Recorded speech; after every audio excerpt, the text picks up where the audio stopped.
The Harvard Global Institute of Health had already declared physician burnout as a public health crisis in 2018, and the pandemic just exacerbated it further.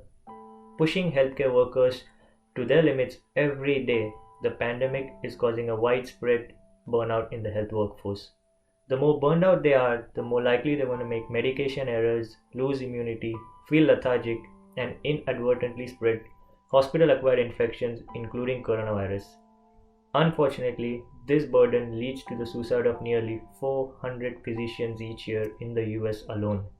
That's nearly one physician committing suicide each day. The fact that the people whom we look up to cure us are unable to cure themselves and are committing suicide was unbelievable. With friends and families in the profession working 16 hours a day, sometimes on an empty stomach, made it difficult to swallow our own meal. So my co-founder Astika and I took up the challenge of reducing the healthcare burnout. During our validation, we learned that one of the main reasons of the burnout was the stigma among healthcare workers. What if my employer finds out? How can I be depressed? I'm a doctor. What would my patients think? And this stops them from seeking their own wellness, pushing them further into burnout.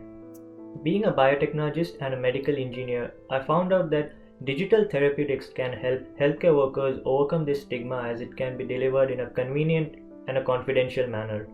It was Astika's skills that made sure that it can be personalized to the individual healthcare worker so that he can take it anywhere, anytime. And Karva Health was born.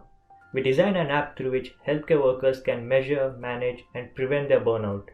Based on the individual burnout, healthcare workers will get a personalized wellness plan that will deliver bite-sized audio therapies which they can consume while they are still in their scrubs. We have onboarded 5 healthcare workers on our MVP, which was released on the Google Play Store just last week. We have also attracted the interest from potential partners to work alongside us. Our goal is to reach 15,000 healthcare workers in the coming 12 months. For this, we ask you to tell your friends and families who are healthcare workers to visit our website karvahealth.com and measure their burnout today. We also ask for your advice on how to raise funds to further develop our tech and prove the clinical efficacy of our app. The well-being of healthcare workers is more important now than ever, and it's time we help those who selflessly help us.